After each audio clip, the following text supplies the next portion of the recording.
after the All-Star game, but they went ahead and put him on the 10-day IL, but retroactive to in the middle of the All-Star break. So it really won't be 10 days that we have to wait for him, but just a little bit of shoulder soreness. But they bring back Tukey from AAA, where he's been doing a really good job with the Stripers. So, I mean, Cam, I don't know if pitching right now is the main focus on this team. Charlie Morton's been good. Max Fried's been shaky but better. Drew Smiley, if you look over his last month and a half, has been really good. Yeah. I don't know that pitching is the main focus right now in terms of adding with all the injuries you've had and with losing Marcell Ozuna with the domestic violence stuff. Just, I think you have to go ahead and write that one off. You're not getting Marcell Ozuna back this year. I think adding another bat needs to be the top priority. Oh, no, I agree. The pitching hasn't been great, but it's been solid. It's been good enough to keep you afloat. They need to add another bat. If you look at their last 20 so games, they're barely scoring over 5 points sometimes. I think on a you can count just on our hand how many times they scored over 5 points in the last 20 to 25 games. They need another bat, need some more power out there. And I mean, the pitching's been well. It's not been great, but it's been decent to keep you afloat. But hopefully they could do another thing before the trade deadline and make this team a lot better. They still have a chance to make it to the playoffs. They do. And I think it's pretty interesting because you do give up a first baseman talent and a future prospect to the Chicago Cubs, but maybe, I don't know, I might be reading too much into this, but maybe that's another way of saying too, Freddie Freeman's going to be a Brave next year, right? You don't send away first baseman talent if you don't think you're going to have your first baseman next year. I think the Braves are saying, listen, we're just going to get to the offseason. Freddie Freeman have stated as well during the All-Star break, he wants to stay in Atlanta. They're just focusing on the season right now. They want to get to the offseason, and then they'll work on their deal. And so basically, I don't think you lost anything, because if you're a first baseman right now in the Atlanta farm system, you're not playing for a while because you have a future Hall of Famer standing on first base for the Atlanta Braves. So I don't really think you lost anything. You get a big bat in at Jock Peterson. The average hasn't been there this year, but still a power bat in the outfield that you can add to this lineup and just add a little bit more depth. I still think adding another bat needs to be the biggest thing for the Atlanta Braves. But Cam, I thought you brought up an interesting point. Mark Bowman covers the Braves for MLB.com. He said, quote, they have 15 games before the deadline, 4 against the Phillies and 5 against the Mets. They'll know where they stand in the division race. But with that said, I think how the team plays over these 6 games versus Tampa Bay and San Diego will provide a good feel for whether they sell or buy more. That was Mark Bowman 4 hours ago. So yeah, you do have a bunch of division games, but I think the barometer is going to be these next 6 games, these next 2 series. And maybe, like you said, if you go 3-3, but you see something positive, right? These are very good teams, but if you see something positive, you see some fight, you see the bats pop a little bit, the bullpen, when they're in a position to win, doesn't blow it, right? If you see some positive energy come out of these next 2 series, I think you lock in and you try to add more before the deadline.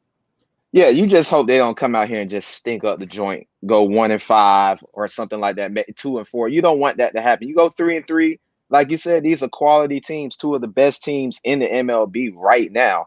Go 3-3, and now it's just house money. You're playing against the Phillies, who's they're about the same skill level, about the same level on the Braves, same just like the Mets. So you got to take advantage of this. 3-3, stay at 44, 45, you stay 1 game under 500, and then you try to go over 500 when you play the Philly and the Mets. Absolutely. Again, big weekend coming up for the Braves, and then a big week next week, obviously, with the Braves, but also SEC Media Days. I'll be out in Hoover, Alabama, covering all of that. We'll have special editions of Second Down and 3 and Out coming your way all next week. All kinds of fun guests as well. Brandon Sudge from the Telegraph and Macon going to join 3 and Out a little bit later, talk some Georgia football ahead of SEC Media Days. But we're going to take a quick break here. We'll come back. We'll talk about the biggest storylines heading into SEC Media Days as we get ready. I mean, Cam, it's college football season, man. It's time to start getting in gear, getting some predictions out there, getting all the top 10 rankings out there. We'll have our top 10 running backs for SouthernPigskin.com coming up a little bit later on at 3 and Out as well. So we're there. You can smell the football in the air. Right now, we're in those dog days of the Georgia Heat, man. August and July is rough. But once you get through that, it's football season. So we're getting there 1 day at a time. It'll be here before you know it. Got to take a quick break here, though. We'll come back with more Second Down after this.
Let's see if this works. Okay, there you go.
Second Down on ESPN Radio is presented to you by the Uniform Source. 3 and Out coming up next with BJ Bennett and Kevin Thomas as they get you ready for the weekend. Braves baseball coming up a little bit later here on ESPN Radio as well. But Cam, you're being drugged right now, and I think it's well-deserved. We've had multiple people message in saying Cam said the Braves have been averaging 5 points a game.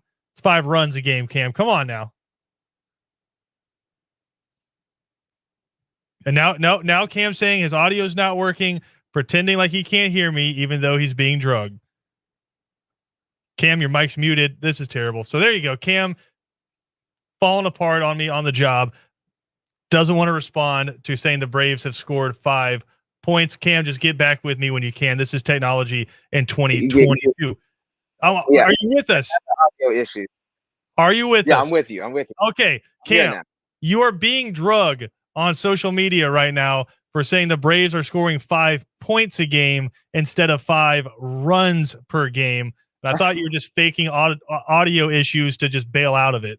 Oh, no, I'm not going to bail out of it. Hey, everybody messes up, man. Yeah, I mean, I meant 5 runs. I meant 5 runs, not 5 points. My bad. My bad, ladies and gents. My bad. But, the greats mess up. It's all right. At least we know where I was getting those audio issues were mighty convenient. We come back, we're talking about Cam messing up, and all of a sudden, I can't. My AirPods died. I don't know what happened, man. I promise, it's not a part of the game or nothing like that. I had audio issues. I could take the heat, man. That's one person I could take it. Are you rocking the AirPod Pros right now? Yes, sir. Noise cancellation, the spatial audio too. Let me tell you. Watching a scary movie with those in, like watching The Conjuring, and you hear like the knock behind you, that'll wake you up at night. Hey, look, I don't do scary. I don't do scary You're into scary movies. movies? I mean, I've tried it with me and my lady. I've tried it, but I don't like scary movies though. I do Have you not. seen The Conjuring? I've seen. I want to say, isn't there a second one, right? I think there's 3 now. I've seen one of them. I think I may have seen the second one. I've seen one of them though. I don't Well, know which one in particular. if you haven't seen the original Conjuring, you got to see the original Conjuring. Like that's what, like mid 2010s in Oh there. yeah, man. I hate scary movies, man. I'm terrified. I have bad. I just watched a Quiet Place, the second one. Yeah, I have bad dreams, so I'm not good with scary movies at all. The Quiet Place is one of those ones where like I'm usually the person who can like suspend disbelief for a movie, right? Like I can accept that maybe there's some holes in the plot and just have fun with it. But like if the entire thing is audio, like that is auditory based, where these monsters come in, like what happens if it's really windy in an area where there's like waterfalls or somebody snores? Like if you snore, are you just dead? Yeah, yeah, pretty much. I mean, I had nightmares about them things, man. I didn't like it too much. I didn't like it. Not Like good what if with you scary talk in your movies. sleep? Is it over? Yeah, if you snore in your sleep or cough in your sleep, whatever, it's over. They're Uh, there. Ben Anderson on Twitter has a message for you. I think it's pretty concise, calling you a chicken. I'll be a chicken today. I'll be a chicken. I'll watch the scary movies, but I'm just scared of scary movies. I'll watch them though. There you go. All right. I wouldn't be. I'm not too much of a chicken. I'll watch them. Drop your favorite scary movies that Cam needs to watch by himself with his AirPod Pros in the chat, because I do think that'd be some pretty good content. But Cam, SEC Media Day is coming up next week. It's so much fun for those of you who haven't watched, because you kind of get all the silliness of Southern college football, right? Where you have the players coming in, you have guys and gals standing at the front of the hotel waiting for them to come in with all kinds of memorabilia for them to sign. And then the day that Nick Saban's there, you don't need to ask where Coach Saban is, because it's wherever the throng and huge just pile of people and cameras everywhere. There's a couple of shows that I follow on Twitter that are radio shows like ours, and their cover photo is them at SEC Media Days interviewing Nick Saban. There's 2 different stations, and it's them at SEC Media Days interviewing Nick Saban. And if you look behind them, it's like 5 rows deep of just cameras and lights and writers writing down every single word. It's so much fun to go to, and just all the silliness and the fun stuff around college football. But I think this is going to be a pretty fascinating year. Last year, obviously with COVID, virtual SEC Media Days, so obviously everybody's going to be excited to get back, Radio Row and all that. But I think it's because you have 2 pretty clear favorites in the East and the West, right? You have Alabama and you have Georgia, right? Those are the favorites, right?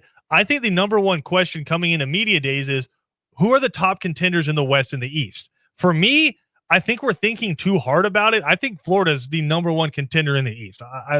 They still have a ton of talent. Really, I think this is the closest towards balance has been for Florida in terms of offense to defense. I think we're not paying enough attention to how good Florida's defense is, right?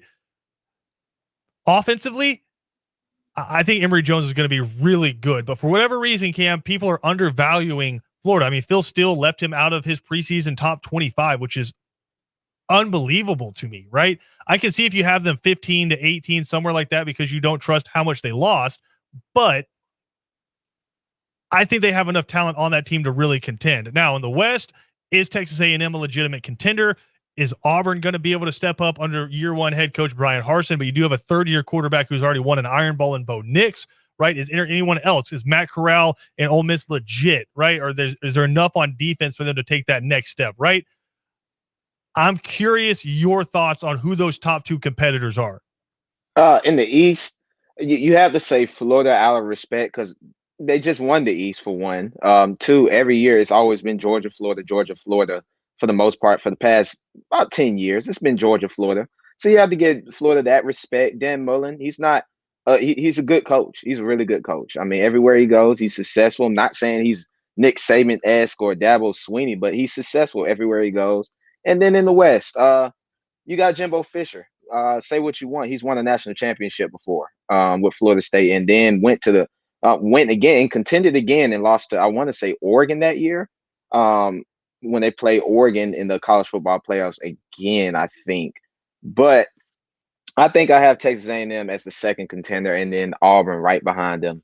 I know everybody is big on LSU. I'm not really big on LSU.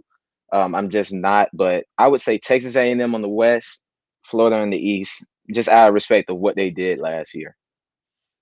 I mean, my thing that I'm stuck on with Texas A&M is we don't know who their starting quarterback is going to be. And I understand the lines of scrimmage, they're really good on both sides of the ball. They have Isaiah Spiller coming back, who arguably is the best running back in the SEC. My vote's for Tank Bigsby, but I think Isaiah Spiller's right there. They have some guys in the secondary, but when was the last time a team won the SEC West without a legit quarterback? I mean, Jarrett Stidham, say what you will about him, he was legit. Dude's playing in the league for the Patriots right now, right? Like, not necessarily playing, but it's an NFL quarterback, right? Jarrett Stidham was a good quarterback, and you had Kerryon Johnson on that team. When's the last time someone won the SEC West without a legit quarterback? I think that's a question, but I also think people are just a little bit cautious on just outright picking Alabama because we haven't really seen Bryce Young yet. But in the back of our minds, we're like, listen, Nick Saban doesn't have to rebuild; he just reloads, right? So Alabama, I think, is the clear-cut favorite. I'm just curious about Texas A&M as that number 2 because we don't know who that starting quarterback is going to be yet. Yeah, I mean, very true. We don't. I'm just going off the strength of Jimbo Fisher being a really good coach. That's what I'm banking on. I love Bo Nix. We all know this, but Harsin is a first-year head coach in the SEC. I don't think Jimbo's going to allow him to come in here and just take over the SEC West or come second place behind Bama. It's Alabama and everybody else in the SEC West. It should be Georgia and everybody else in the SEC East. But that's how I see it. But Texas A&M, they have one question mark, which is the biggest question mark, quarterback. And we're going to see really, really soon what they bring to the table as far as a quarterback. We know Jimbo is recruiting very well, but we'll just have to see. And it's either going to be a freshman or a redshirt freshman with either Hayes or Zach Calzada out there for Texas A&M from what it looks like. But again, that's what you're going to try to win the SEC West with, a freshman or a redshirt freshman. I'd say good luck. So I think Alabama is a pretty clear-cut favorite. And kind of like I was saying about Florida, I think they're going to be led by their defense, at least initially this year, because that's a nasty defense, like a very, I'd say, Reuben Foster, Minkah Fitzpatrick-esque defense for Alabama right there. They have some good guys on the defensive line, but the linebackers in the secondary are going to be nasty for Alabama. Honestly, right now, you want to ask me who I think my top contender is, and some people might call me crazy, and I got to decide in the next few days. I think it might be LSU.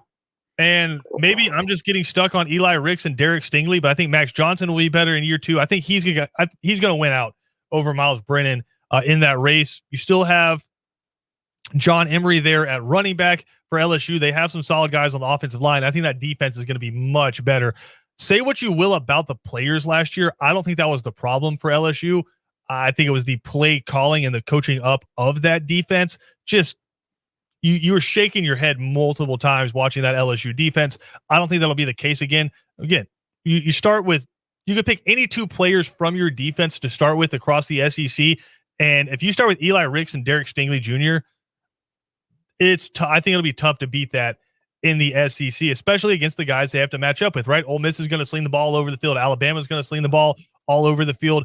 I think LSU's in a position to contend. I think that's going to be a really fun game with them in Alabama. So right now, if I had to say, I give credit to the team that's just a year removed from winning a national championship and say LSU, in my opinion, probably the top competitor. Now, flipping back over to the East, we both said Florida. I think Missouri's got a shot to come in second there in the East. And I think Kentucky quietly has really good lines of scrimmage, right? They have some talent. They have NFL talent on offensive line and the defensive line. It's just, for me with Kentucky, same question about Texas A&M. Who's the quarterback going to be? Is it going to be Joey Gatewood, right? And if it is he the type of quarterback you want for this new Liam Cohen offense where they're going to be slinging the ball all over the place? I don't know. If I had to say between those two, I'd give Missouri the benefit of the doubt because of Connor Bazelak out there, who played well as a true freshman, and they have some solid guys back on the defensive line. But if you had to pick another team outside of Florida as a competitor, who would it be? It would definitely be Missouri. They was ahead of schedule last year. When they lost to Georgia, they were granted they were ranked number 25, but they were a ranked team. If you went into the season last year before it started and said Missouri will be ranked number 25 at some point this year, you would have looked at me crazy. So they were ahead of schedule, and I think this year they have a great shot at being the number 2 team in the East. It wouldn't shock me if they beat Florida and beat everybody else but Georgia. But will they? It's a tall order to ask. It's consistency, and that's what the great programs do, and that's why I think Florida will be number 2 in the SEC East this year. Yeah, they got big Kobe Whiteside coming back on the defensive line, 9 sacks last year from his defensive tackle spot. So that's really where it starts. But I do find it fascinating in the SEC East because a lot of attention being paid to Georgia. But when they walk into SEC Media Days there in Hoover, Alabama, Florida Gators are the defending SEC East champs. Yep. So I think folks are forgetting that. Maybe need to pay a little bit of attention to that there going in. But those are some storylines we're watching out for as we get ready for SEC Media Days again. All next week, exclusive interviews and content here on ESPN Radio. We'll have a ton of awesome interviews. Coach Bill Curry, a Hall of Famer, going to be joining the show. Really looking forward to it. Matt Smith from SouthernPigskin.com as well, and a ton of other interviews as the weeks go. We got more to come here, though, on Second Down. We'll come back right after this.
We have the lineup for the Braves here. No Jock Peterson in the lineup for the Braves tonight, Cam. Much to the disappointment of Braves Nation out there. No Jock Peterson in the lineup tonight. Hopefully we'll get to see him tomorrow. But leading off, Abraham Almonte, followed by Freddie Freeman, Ozzie Albies, Austin Riley, Orlando Arcia, Dansby Swanson, Guillermo Heredia, Kevin Smith catching tonight, and Charlie Morton on the mound as the Braves take on the Rays coming up a little bit later. But Cam, we're in the middle of the Open Championship right now. Colin Morikawa at the top of the leaderboard, but the really the media story of the week so far has been one Bryson DeChambeau, because we just can't get enough of him with his swing speeds and switching up the clubs and trying to outdrive an entire course. My man struggled to find the fairway yesterday, and in doing so, he got a little heated. And he's sponsored by Cobra. They've been working with him for a long time. I think the past 5 years. He got a little heated in his post-round interview and said, quote, "If I can hit it down the middle of the fairway, that's great. But with the driver right now, the driver sucks." So Bryson DeChambeau out here blaming the equipment and not his own swing. Cobra came back with a retort, basically saying Bryson gets up in his feels. We know he was just mad after that. Don't think it's the equipment, probably the user. But my question to you is this, Cam. What is something where it's clearly your fault that something's going wrong, but you blame the equipment when it does go wrong? Oh man. Okay, this is a good one. Um, Sometimes if I'm off playing Warzone and Yeah. I'm just like having a bad night, I'm like, man, it's lagging. It's lagging, bro. Like, I mean, sometimes I'm legit lagging, but sometimes it's just I'm just like, man, it's lagging, man. It's not my night. I'll probably blame the Wi-Fi box or something like that, the equipment, or if I'm hooping, and I should be able to make a shot regardless of what the ball is. But if the ball's slippery and the shot just ain't going in that day, man, can y'all get a new ball, man? Can y'all go find It's the something ball. else? That's right. Yeah, it's the ball. So probably those two things. I feel that. I'm with you on the video games. If I'm ever terrible at video games online, it's not my fault. Either they're cheating Yeah, or hackers. I'm lagging. I'm lagging.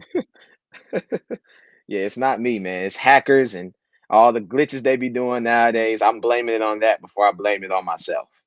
I, That's just I, how it is. I do love that from Bryson DeChambeau, though. It's like, let me think about everything that could be possibly going wrong. Could it be me? No, absolutely not. Is it my equipment? Yeah, that makes a lot of sense. It's the driver's fault that I'm hook shanking these into rough that's like 4 feet deep. It's the driver's fault. I thought that was pretty hilarious there. But again, no Jock Peterson in the lineup for the Braves coming up tonight, Cam. But still, you got Charlie Morton on the mound, Abraham Almonte leading off for you, whatever that does for you. Freddie Freeman, Ozzie Albies. So you got back-to-back all-stars in your lineup. How excited are you for the second half of the season, man? Because I know, looking ahead as a Braves fan, we're getting towards college football season as well. It takes like one good 4-game losing streak before half of Braves country is just like, all right, it's time for football season. Definitely. During the regular season, any sport, the second half of the season is the best half. During any break, like you said, Charlie Morton's been actually good in the win column this year, 8-3. So he might be able to steal a win tonight. But if you're the Braves, you're looking at it. They might do the Atlanta thing tonight, where you're not supposed to win, but you win, and they might be able to pull off a win and sneak a win tonight. But I was the one to say, like, just go 3-3. If you go 1-2 in this series, that means the next series, against the Padres, you go 2-1. So it's whatever they bring to the table tonight. They had a little break, a little week break. Come back with the energy and make this playoff push. I'm excited. I mean, I think there's a lot of energy around this team and a lot of, circling the wagons here. I know when you lose your leader like Ronald Acuna, who's kind of you're just like the heartbeat of your team, it's so tough to recover from that. But I think they're also saying we have a lot of talent left on this ball club, right? You have Freddie Freeman. You still have the MVP from last year, right? You still have Ozzie Albies, who I think is my pick. He needs to be the Braves MVP in the second half of the year, right? And he's really, since midway through the start of the season, he's been that guy for the Braves. If he could keep that up, he's the guy that you need to carry that torch for the Braves. Listen, Ozzie Albies steps up. If Dansby Swanson can keep going in the trajectory that he has been going, and you get the first half performance from Austin Riley again, I don't think there's any reason with, I'll say, as bad as this division has been, for the Braves not to be competing down to the last couple weeks of the season. And if that's the case, I think right now, up until the trade deadline, you need to be looking to add pieces to this ball club. I don't think it's time to throw in the towel yet on the season. Yeah, you have the former MVP, All-Stars, for a future Hall of Famer on your team. There's no reason why you shouldn't be able to make a run and make things click. This year, they haven't really been able to put it together after winning just maybe 2 games in a row, then they lose one, or 3 games in a row and lose one. But you got enough talent there to win this division. It's kind of, pretty much the weakest division in the MLB as far as, Yeah, we can go ahead and drop the narrative that it's like, oh, it's the most competitive division. It's just cannibalization. No, it's just been bad teams. This is the NFC East of the MLB right now. Just wow. bad teams. Yeah, it is. If you look at it, it really is. The Braves are just 3-4 games behind the division leader, and they're under 500. So they have a chance to push. You don't sell this team. You buy in, try to make the playoffs. You don't want to, we made it to the conference championship game last season, just a year ago, and now we're not making it to the playoffs, not competing for our fans. So you still have to buy in all on this season. You have enough talent to make that push. Again, we got Braves and Rays coming up a little bit later on the show. But Cam, we have I'm just gonna say it. We have royalty joining us on the show here. The future mayor of Savannah and president of the United States, currently a cornerback for the Citadel, former Jenkins High School star, Javante Middleton, on the line with the sauce. What's going on, man? I'm doing all right. How you doing, man? Hey, we appreciate you hopping on. I know busy day for you, busy past week or so for you, man. I know name, image, and likeness coming down across college football. You signed a deal with Nico's Creative, their Savannah-based company, to handle all of your name, image, and likeness deals going forward. And you've announced your first deal with a group we're very familiar with, the Uniform Source. So, man, just a crazy week for you since all this name, image, and likeness stuff came down. Yeah, it is. It's a busy week, but, man, I'm happy to be a part of this. And I'm just happy that I've, been able to be in this position and to do all of these things that come with, being an athlete and name, image, and likeness. Again, Javante Middleton joining us on the show here. So just tell me what it's been like, man, since July 1st. The rulings coming down from the NCAA saying, listen, even if your state doesn't have something in place, it'll be a school-by-school basis. But South Carolina has passed a law there in terms of name, image, and likeness. It seems crazy, but what have the past 2 weeks been like for you? Reading a lot of emails and following a lot of guidelines as if I'm doing the school year. I'm checking my email, multiple times a day, making sure that I relay information between my compliance officer at the school, who's working diligently and working really hard to protect all the athletes' eligibility, and relaying that information over to Nico's Creative, and also trying to come up with some ideas myself, man. It's a lot, but to be honest, Christian, it's fun.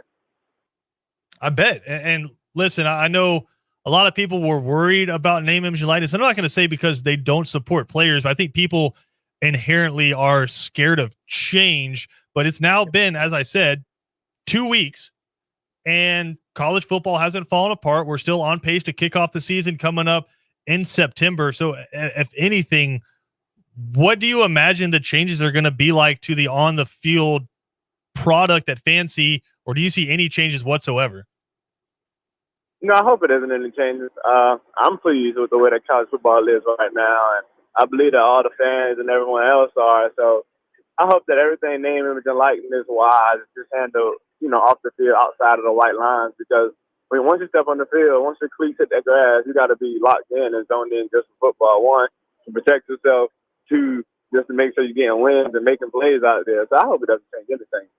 Yeah, we're catching up with Javante Middleton here on ESPN Radio. And Javante, all of this name, image, and likeness stuff, I think what it's going to do, if anything, is going to fade out, right? Because it's a story right now for people. And when I say fade out, I mean like the public consciousness, right? Right now, I think it's a story for people that it exists.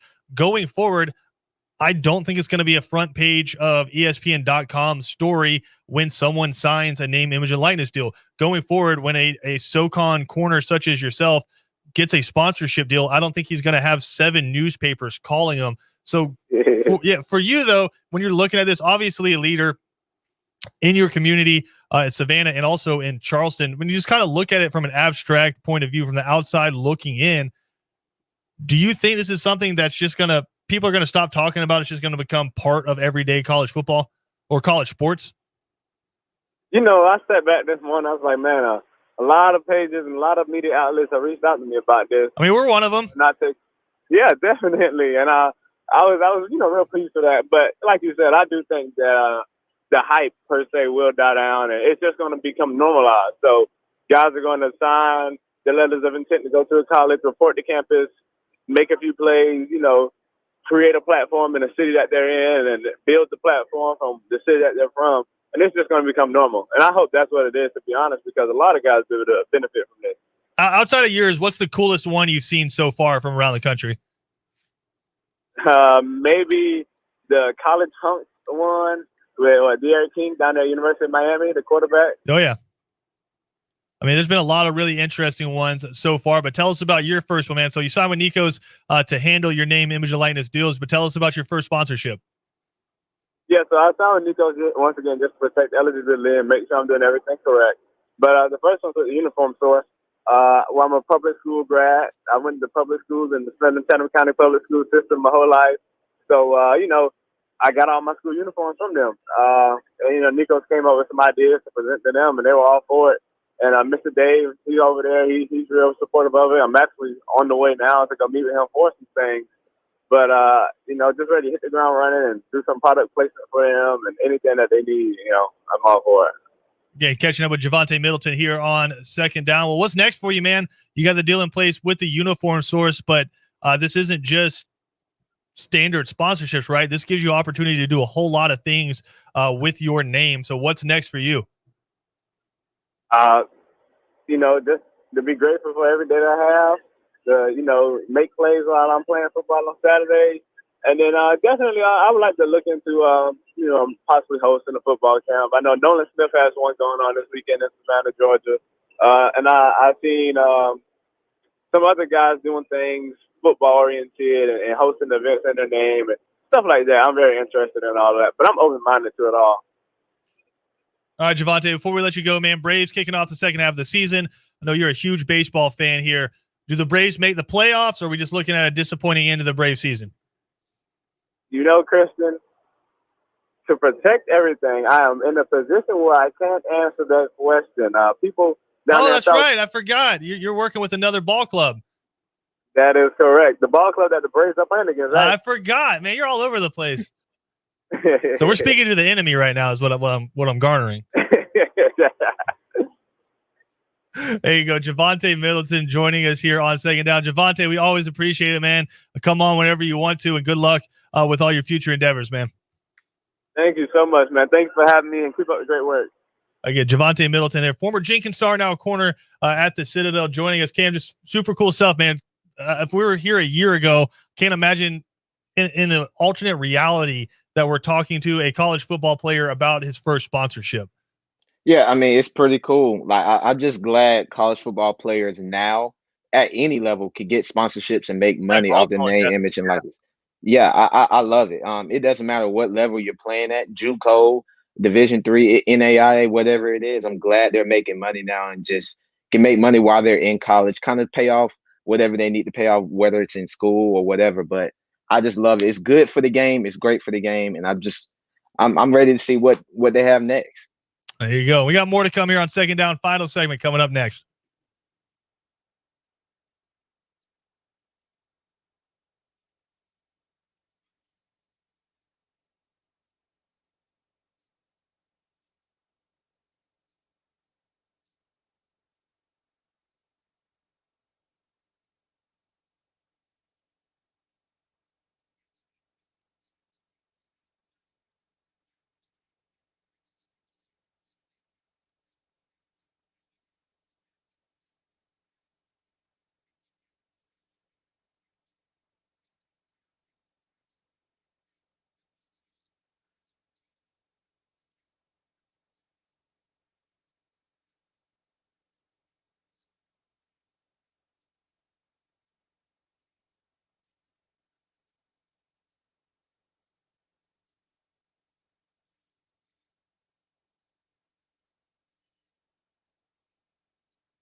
Second Down on ESPN Radio is presented to you by the Uniform Source. Cam, we got a couple minutes here, but next week, man, you're going to be spending a lot of time with the 3 and Out guys.